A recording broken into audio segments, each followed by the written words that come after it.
بسم اللہ الرحمن الرحیم۔ شروع اللہ کے نام سے جو بڑا مہربان اور نہایت رحم کرنے والا ہے۔ ارجنٹ پیسے چاہیے تو 100 بار یہ آیت پڑھ لو، اسی وقت پیسوں کا انتظام ہو جائے گا۔ یقین نہیں آ رہا ہو تو ابھی آزما لو۔ محترم ناظرین، سیدھے ہاتھ میں ایک تسبیح پکڑ کر یہ پڑھو، جیسے ہی تسبیح کے آخری دانے پر پہنچیں گے دوسرے ہاتھ میں دولت آ جائے گی۔ ناظرین، اگر آپ کو ارجنٹ پیسوں کی ضرورت آن پڑی ہے تو قرآن پاک کی یہ آیت 100 بار پڑھ لیجئے، ایک تسبیح کر لیجئے، یقین کیجئے اسی وقت پیسوں کا انتظام ہو جائے گا۔ بے شک آپ اس کو آزما لیجئے، انشاءاللہ تعالیٰ آپ کو کامیابی ملے گی۔ اللہ پاک کی طرف سے ایسا ذریعہ بنے گا کہ معجزاتی طور پر آپ کو سمجھ نہیں آئے گی کہ کیسے پیسوں کا انتظام ہو گیا ہے۔ اس عمل کو کرنے سے انشاءاللہ تعالیٰ جو بھی آپ کا مسئلہ ہوگا، اللہ پاک سے جتنے بھی آپ پیسے مانگیں گے، اللہ پاک کی غیبی مدد آپ کو مل جائے گی۔ تو یہ آج کا عمل بتانے سے پہلے میں اللہ تبارک تعالیٰ سے دعا کرتا ہوں کہ میرے جو بھی مسلمان بہن اور بھائی میری آج کی ویڈیو دیکھ رہے ہیں، اگر وہ پریشان ہیں، دل میں کوئی حاجت رکھتے ہیں یا کوئی مقصد ہے جس کو وہ پورا کرنا چاہتے ہیں، تو میں اللہ تبارک تعالیٰ سے یہ دعا کرتا ہوں کہ آج کا یہ عمل کرنے کی بدولت سے اور حضور نبی پاک صلی اللہ علیہ وآلہ وسلم کے وسیلے سے اللہ پاک ان کی ہر جائز حاجت مراد کو پورا کر دے اور ان کو ہر مقصد میں کامیابی عطا کر دے۔ محترم ناظرین، یہ آج کا عمل آپ دن میں کسی بھی وقت کر سکتے ہو، کوئی بھی نماز پڑھنے کے بعد یہ عمل کر سکتے ہیں۔ اس کو کرنے کی جو ترتیب آپ کو بتاؤں گا وہ آپ نے غور سے دیکھ لینی ہے، یعنی جس ترتیب سے میں آپ کو بتاؤں گا اس ترتیب سے آپ نے اس عمل کو ایک بار پڑھ لینا ہے، اور اس کے بعد آپ کو جب بھی پیسوں کی ضرورت پڑے گی تو آپ نے صرف قرآن پاک کی اس آیت جو کہ میں آپ کو بتاؤں گا، اس آیت کو آپ نے پڑھنا ہے اور آپ کو فوراً مدد مل جائے گی اور آپ کو فوراً پیسوں کا انتظام ہو جائے گا۔ تو یہ عمل آپ نے اس طرح سے کرنا ہے کہ یہ وظیفہ، یہ عمل آپ نے کسی بھی نماز کے بعد کرنا ہے۔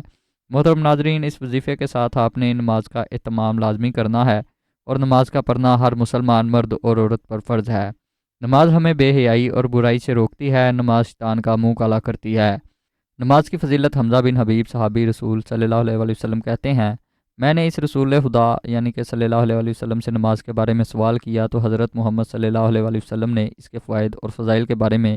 اس طرح فرمایا، نماز دین کے قوانین میں سے ایک قانون ہے، پروردگار کی رضا خوشنودی نماز میں ہی ہے، نماز محمد صلی اللہ علیہ وآلہ وسلم کا راستہ ہے، نماز محبوب ملائکہ ہے، نماز ہدایت ایمان اور نور ہے، نماز روزی میں برکت ہے، بدن کی راحت شیطان کی اور کفار کے مقابلے میں اصلاح ہے، نماز دعا کی اجابت اور اعمال کی قبولیت کا ذریعہ ہے، نماز بندے اور ملک الموت کے درمیان شفیع ہے، نماز قبر میں انسان کا بستر اور منکر نکیر کا جواب ہے، نماز قیامت کے دن نمازی کے سر کا تاج، چہرے کا نور، بدن کا لباس اور آتش جہنم کے مقابلے میں سوپر ہے، نماز پل صراط کا پروانہ، جنت کی کنجی، حوروں کا محل اور جنت کی قیمت ہے، نماز کے ذریعے بندہ بلند درجہ اور اعلیٰ مقام تک پہنچتا ہے، ہر عبادت کا ایک ستون اور پایا ہوتا ہے جس پر پوری عمارت کا دار و مدار ہوتا ہے، اگر کبھی اس ستون پر کوئی آفت آ جائے تو پوری عمارت زمین پوش ہو جاتی ہے۔ اسی طرح سے نماز ایک دینار انسان کے ذہن و عقائد کے لیے ایک ستون کے مانند ہے۔ علی ابن ابی طالب تمام مسلمانوں اور مومنوں کو وصیت کرتے ہوئے فرماتے ہیں، خداوند عالم نے نماز کو اس لیے واجب قرار دیا ہے تاکہ انسان تکبر سے پاک و پاکیزہ ہو جائے۔ نماز کے ذریعے خدا سے قریب ہو جاؤ۔ نماز گناہوں کو انسان سے اس طرح گرا دیتی ہے جیسے درختوں سے سوکھے پتے گرتے ہیں۔ نماز انسان کو گناہوں کو اس طرح آزاد کر دیتی ہے جیسے جانوروں کی گردن سے رسی کھول کر انہیں آزاد کیا جاتا ہے۔ کلمہ پڑھنے کے بعد انسان کے مسلمان ہونے کی سب سے بڑی نشانی نماز کی پابندی کرنا ہے، کیونکہ باقی تمام عبادت ہر مسلمان پر فرض نہیں اور ہر روز ادا نہیں کی جاتی۔ زکوٰۃ صاحب نصاب پر سال کے بعد فرض ہوتی ہے، روزہ سال کے 12 مہینوں میں صرف اس ایک مہینے رمضان میں فرض ہے، حج صاحب استطاعت پر عمر بھر میں صرف ایک بار فرض ہے، اس لیے یہ تمام عبادات مسلمان کی نمایاں نشانی اور کھلی پہچان نہیں بن سکتی۔ صرف نماز ایک ایسی عبادت ہے جو دن رات میں 5 مرتبہ فرض ہے، اور یہ مسافر پر بھی فرض ہے اور مقیم پر بھی فرض ہے، یہ تندرست پر بھی فرض ہے اور بیمار پر بھی فرض ہے، یہ امیر پر ادا فرض ہے اور غریب پر بھی فرض ہے، یہ حاکم پر بھی فرض ہے اور محکوم پر بھی فرض ہے، یہ مرد پر بھی فرض ہے اور عورت پر بھی فرض ہے، یہ حالت امن میں بھی فرض ہے اور حالت خوف یعنی جہاد و کال میں بھی فرض ہے۔ تلواریں جل رہی ہوں، نیزے گھمائے جا رہے ہوں، تیروں کی بچھاڑ ہو، ٹینک بارود برسا رہے ہوں، آگ اگل رہی ہو، ایسے سنگین حالات میں بھی نماز کی چھٹی نہیں ہے۔ نماز اسلام کے 5 ستونوں میں سے ایک اہم ستون ہے۔ نماز بدنی عبادتوں میں سب سے افضل عبادت ہے۔ مسلم اور کافر کے درمیان فرق پیدا کرنے والی چیز نماز ہے۔ اسلام کا شعار نماز ہے، یہ شیطان کے چہرے کو سیاہ کرتی ہے، مومن کے لیے باعث فخر ہے۔ نماز کے وقت اللہ تعالیٰ نمازی ہی کی طرف متوجہ ہوتا ہے۔ اللہ تعالیٰ انسان کو سجدہ کرتے وقت ہی سب سے زیادہ پسند کرتا ہے۔ جب انسان نماز کے لیے تیار ہوتا ہے تو جنت کے دروازے کھول دیے جاتے ہیں اور نماز کی جانب جتنے بھی قدم بڑھاتا ہے اس کے اتنے گناہ معاف کر دیے جاتے ہیں اور اتنا ہی ثواب اس کے حق میں لکھ دیا جاتا ہے۔ اس لیے نماز ایک مومن مسلمان کی نشانی، علامت اور پہچان ہے۔ یہی وجہ ہے کہ جب بھی کوئی شخص رسول صلی اللہ علیہ وسلم کی خدمت میں حاضر ہو کر اسلام قبول کرتا، آپ اسے کلمہ پڑھانے اور عقائد و ایمانیات سکھانے کے بعد سب سے پہلے نماز کی پوری تعلیم دیتے تھے۔ نماز تحفہ معراج۔ صحیح میں اسراء معراج کی مفصل روایت ہے کہ معراج کی رات آپ صلی اللہ علیہ وسلم کو رب کی طرف سے جو 3 تحفے ملے تھے، ان میں ایک تحفہ یہ تھا کہ آپ پر اور آپ کی امت پر 50 نمازیں فرض کی گئیں۔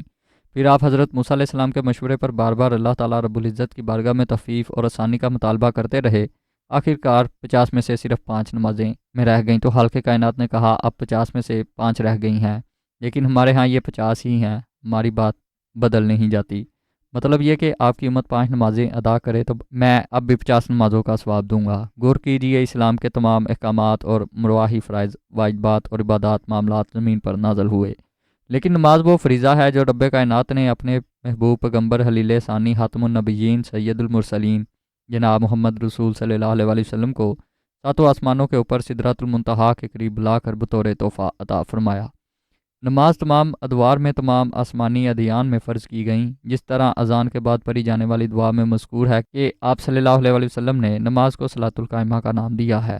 جس کا مطلب یہی ہے کہ نماز ہر دور میں ہر آسانی شریعت میں نافذ کی گئی۔ نماز کفر اور ایمان کے درمیان فرق کرنے والی چیز ہے۔ مسلم شریف کی روایت ہے، حضرت جابر رضی اللہ تعالیٰ عنہ کہتے ہیں کہ رسول صلی اللہ علیہ وسلم نے فرمایا، مسلمان بندے اور کفر کے درمیان فرق نماز کا چھوڑنا ہے۔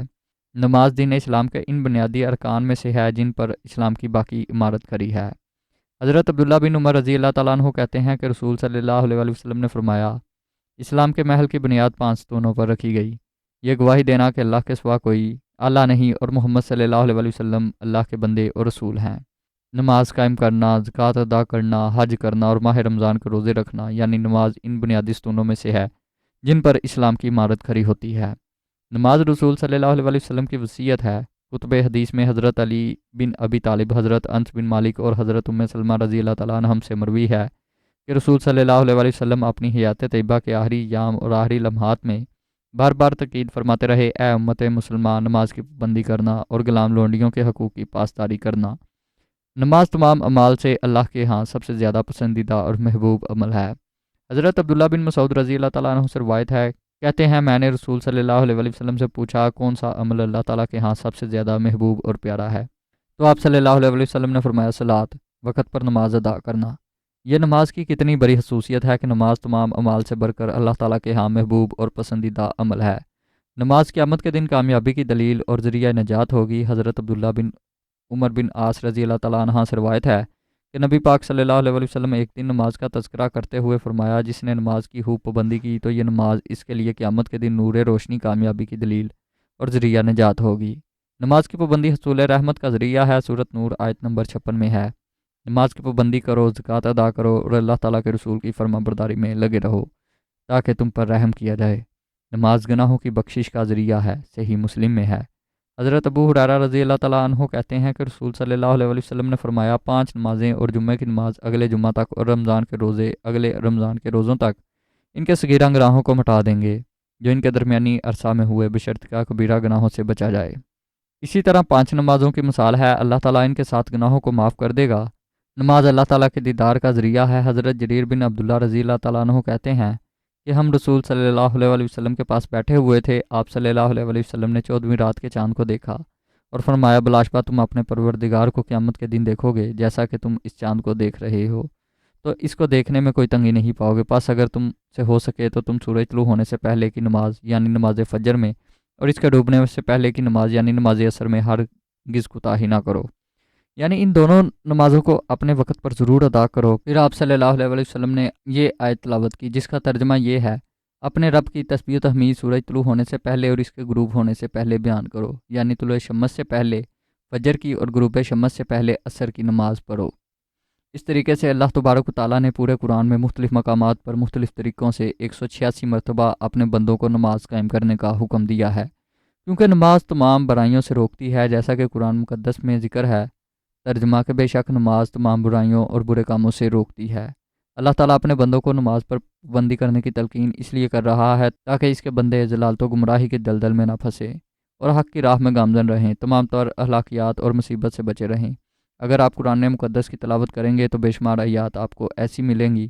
جو نماز کی فرضیت پر دلالت کرتے ہیں، اور آپ جان لو گے کہ بے شک نماز ہر حال میں فرض ہے اور اس سے بچنے کا کوئی چارہ کار نہیں۔ یقیناً نماز ہر حال میں فرض ہے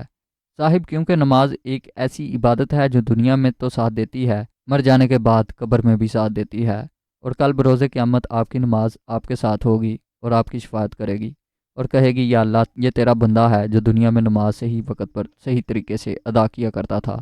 اور میری بہت قدر کیا کرتا تھا۔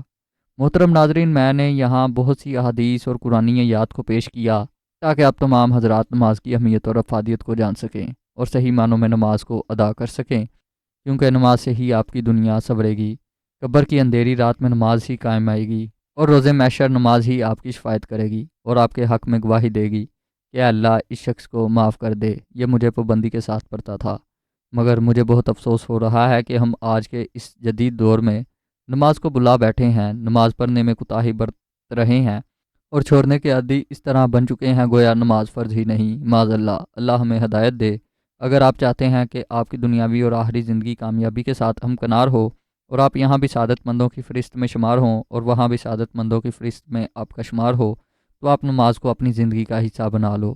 نماز ہر مشکل حالات میں آپ کے ساتھ کھڑی رہے گی اور کامیابی قدموں کے نیچے ہوگی۔ اللہ تعالیٰ ہمیں پکا سچا باعمل نمازی مسلمان بنائے، آمین۔ اللہ والو، آپ یہ عمل جائے نماز پر بیٹھ کے بھی کر سکتے ہو یا بستر پر بھی بیٹھ کے کر سکتے ہو، بس یہ عمل آپ نے کوئی بھی نماز پڑھنے کے بعد کرنا ہے۔ اس عمل کو کرنے کے لیے آپ نے اپنے پاس ایک گلاس پانی کا رکھ لینا ہے یا پھر جگ رکھ لینا ہے، جتنا آپ پی سکیں اتنا اس گلاس میں یا جگ میں پانی آپ ڈال لیں۔ آپ نے پہلے 3 مرتبہ درود ابراہیمی جو نماز میں پڑھتے ہیں وہ پڑھنا ہے، جن کو درود ابراہیمی نہیں آتا وہ کوئی بھی چھوٹا درود پاک پڑھ سکتے ہیں۔ 3 مرتبہ درود ابراہیمی پڑھنے کے بعد سورۃ فاتحہ کو 3 مرتبہ پڑھ لینا ہے۔ سورۃ فاتحہ 3 مرتبہ پڑھ لینے کے بعد آپ نے ایک تسبیح اس آیت کی پڑھنی ہے جو قرآن پاک کی سب سے عظیم آیت ہے، جس کا آج کے وظیفے میں ذکر کیا گیا ہے۔ جو اس وظیفے کی بنیاد ہے، قرآن پاک کی وہ آیت بہت ہی پیاری آیت ہے جس کو ہم آیت الکرسی کے نام سے جانتے ہیں، تو آپ نے کوشش کرنی ہے ایک تسبیح آیت الکرسی کی پڑھ لینی ہے۔ ایک تسبیح آیت الکرسی کی پڑھنے کے بعد آپ نے 3 مرتبہ پھر درود پاک پڑھنا ہے۔ اس طرح آپ کا عمل مکمل ہو جائے گا، اور عمل مکمل کرنے کے بعد آپ نے جو پانی کا گلاس بھر کر رکھا تھا اس پر پھونک مار دینی ہے، اس پر دم کر دینا ہے۔ اس پانی کو خود بھی استعمال کرنا ہے اور اپنے گھر میں بھی استعمال کروانا ہے، اور اپنے گھر کے چاروں کونوں میں اس پانی سے چھڑکاؤ بھی کر دینا ہے۔ اگر آپ اس پانی کو بڑھانا چاہیں تو بڑھا سکتے ہیں اور اس کو وقتاً فوقتاً استعمال میں بھی لا سکتے ہیں۔ اس پانی کو گھر کے چاروں کونوں میں پھینکتے سے گھر کے تمام تر جادو جنات کا خاتمہ ہو جائے گا، گھر میں برکت ہوگی، گھر میں آسانیاں پیدا ہوں گی، آپ کی اولاد کے لیے آسانیاں ہوں گی اور آپ کی ہر قسم کی خواہشات پوری ہوں گی، تنگ دستی دور ہو جائے گی اور آپ کے گھر پر اللہ تعالیٰ کی خصوصی رحمت ہوگی۔ عمل مکمل کرنے کے بعد پھر آپ نے اللہ پاک سے دعا مانگنی ہے۔ اللہ تبارک تعالیٰ سے آپ نے اس طرح سے مانگنی ہے کہ اے اللہ، اے میرے پاک اللہ، مجھے پیسوں کی کبھی کمی نہ ہو، جب بھی مجھے پیسوں کی ضرورت ہو تو اے اللہ میری مدد فرما دینا۔ اللہ پاک میری جو بھی مشکلات ہیں ان کو دور کر دے، اور اللہ تبارک تعالیٰ سے آپ نے ایسی دعا مانگنی ہے، اللہ پاک سے ایسی دولت مانگنی ہے جو کہ نفع بخش ہو، یعنی جس میں برکت ہو۔ آپ نے ایسی اللہ پاک سے دولت مانگنی ہے، اور آپ نے یہ جو عمل ہے سارا عمل ایک ہی دفعہ کرنا ہے۔ اس کے بعد جب بھی آپ کو پیسوں کی ضرورت پڑے گی، جب بھی اللہ پاک سے مانگیں گے، اللہ پاک آپ کو فوراً عطا فرمائیں گے۔ دعا ہے کہ اللہ تعالیٰ ہمیں دین کی بات کو سننے، سمجھنے اور اس پر عمل کرنے کی توفیق عطا فرمائے، آمین۔ دعا ہے کہ اللہ تعالیٰ میرا سنانا، آپ کا سننا اپنی بارگاہ الہی میں قبول اور منظور فرمائے، آمین ثم آمین۔ ناظرین، گزارش ہے کہ اللہ تعالیٰ کے 99 ناموں میں سے ایک نام کومنٹ میں ضرور لکھیں۔ جزاک اللہ۔